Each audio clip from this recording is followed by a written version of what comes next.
মুখ্যমন্ত্ৰী ডাঙৰীয়াই যি অস্ত্ৰৰ অনুমতি দিয়াৰ কথা কৈছে, আগ্নেয়াস্ত্ৰ দিয়াৰ কথা কৈছে, ইয়াৰ দ্বাৰা কি বুজাইছে? মুখ্যমন্ত্ৰীৰ গৃহ বিভাগ ব্যৰ্থ হৈছে। সাধাৰণ নাগৰিকক নিৰাপত্তা দিয়াত মুখ্যমন্ত্ৰী ডাঙৰীয়াই ব্যৰ্থ হৈছে, যাৰ কাৰণে এতিয়া সিদ্ধান্ত লৈছে যে তেওঁলোকে আগ্নেয়াস্ত্ৰ দিব। আচলতে ইয়াৰ দ্বাৰা কি বুজাব বিচাৰিছে? এটা সংঘাত লগাব বিচাৰিছে, হিন্দু মুছলমান এটা সংঘাত লগাব বিচাৰিছে মুখ্যমন্ত্ৰী ডাঙৰীয়াই। তেওঁ সংবিধানৰ শপত খাই এগৰাকী মুখ্যমন্ত্ৰী, তেওঁ হিন্দুৰ মুখ্যমন্ত্ৰী, তেওঁ মুছলমানৰ মুখ্যমন্ত্ৰী, অসমৰ প্ৰতিজন জনগণৰ তেওঁ মুখ্যমন্ত্ৰী, প্ৰতিটো জাতি জনগোষ্ঠীৰ লোকৰ তেওঁ মুখ্যমন্ত্ৰী। গতিকে মুখ্যমন্ত্ৰী হোৱাৰ পিছত তেওঁ এতিয়া অস্ত্ৰৰ ঝনঝননিৰ কথা তেওঁ চিন্তা কৰাটো বৰ দুৰ্ভাগ্যজনক। যিটো সময়ত যুৱকসকলক তেওঁ কলম দিব লাগিছিল, কিতাপ দিব লাগিছিল, সংস্থাপন দিব লাগিছিল, সেইটো সময়ত তেওঁ অস্ত্ৰৰ কথা কৈছে, অনুজ্ঞাপত্ৰৰ কথা কৈছে। যিটো সময়ত বিদ্যালয় আধুনিকৰণ হ'ব লাগিছিল, বিদ্যালয় মহাবিদ্যালয়ৰ সংখ্যা বঢ়াব লাগিছিল, কিছু কিছু ক্ষেত্ৰত বিদ্যালয় বন্ধ হৈ গৈছে আমি দেখিবলৈ পাইছোঁ। তাৰ পৰিৱৰ্তে সংস্থাপন দিব লাগিছিল যুৱ প্ৰজন্মক, সংস্থাপন দিয়া নাই। মদৰ দোকানহে বৃদ্ধি পাইছে। আজি অলিয়ে গলি মদৰ মানে আড্ডা হৈছে। পাণ দোকানত মদ বিক্ৰী কৰিছে, ধাবাবিলাকত মদ বিক্ৰী কৰিছে, মদৰ দোকান 24 ঘণ্টাই খোলা ৰখা হৈছে। এয়া হৈছে মানে সবকা সাথ সবকা বিকাশ।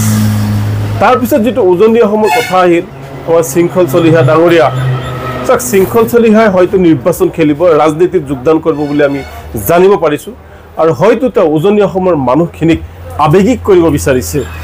হিন্দু মুছলমানৰ এটা সংঘাত লগাই মানুহখিনিক আৱেগিক কৰি তেওঁ 2026 চনৰ নিৰ্বাচনী বৈতৰণি পাৰ হোৱাৰ কাৰণে এটা চেষ্টা চলাইছে। আৰু মানুহক তেওঁ উজনি অসমৰ মানুহবিলাক বুৰ্বক বনাব বিচাৰিছে। কিন্তু উজনি অসমৰ মানুহ বুৰ্বক নহয়, বৰ চতুৰ মানুহ, বৰ জ্ঞানী মানুহ, বৰ ভদ্ৰ মানুহ, সংস্কাৰী মানুহ উজনি অসমৰ মানুহ। আমি সন্মান কৰোঁ সেইসকল মানুহক। গতিকে শৃংখল চলিহাৰ কথা মতে উজনি অসমৰ মানুহ নচলে। গতিকে মই শৃংখল ডাঙৰীয়াকো অনুৰোধ জনাইছোঁ যে আপুনি বিশৃংখল নলগাব, মানুহক শান্তিত থাকিবলৈ দিয়ক, মানুহক শান্তিত শুব দিয়ক, মানুহক উপাৰ্জন কৰি ভাই ককাই মা দেউতা একেলগে থাকিবলৈ দিয়ক। বাংলাদেশী আছে যদি খেদক না, প্ৰকৃত বাংলাদেশী যোনে আছে, ভাৰতীয় মুছলমানসকলক, ভাৰতীয় লোকসকলক বাংলাদেশীৰ নামত যি অত্যাচাৰ, এই অত্যাচাৰ কেতিয়াও মানি লোৱা হ'ব। গতিকে ইয়াৰ কাৰণে আগন্তুক দিনত নেমচে সিদ্ধান্ত ল'ব। মুছলমানসকলক অত্যাচাৰ কৰিলে মুছলমানসকল বহি নাথাকে, আইনী ব্যৱস্থা ল'বই। আমি উচ্চতম ন্যায়ালয়ত যোৱাৰ কাৰণে ইতিমধ্যে ঠিক কৰিছোঁ। আৰু যিসকলৰ নথি পত্ৰ ভাৰতীয় নথি পত্ৰ আছে, তেওঁলোকে ভাৰততে জন্ম হৈছে, তেওঁলোকে 71 চনৰ আগৰ 1971 চনৰ আগৰ পূৰ্বৰ যিসমূহ নথি পত্ৰ আছে তেওঁলোকে আমাক দিয়ক।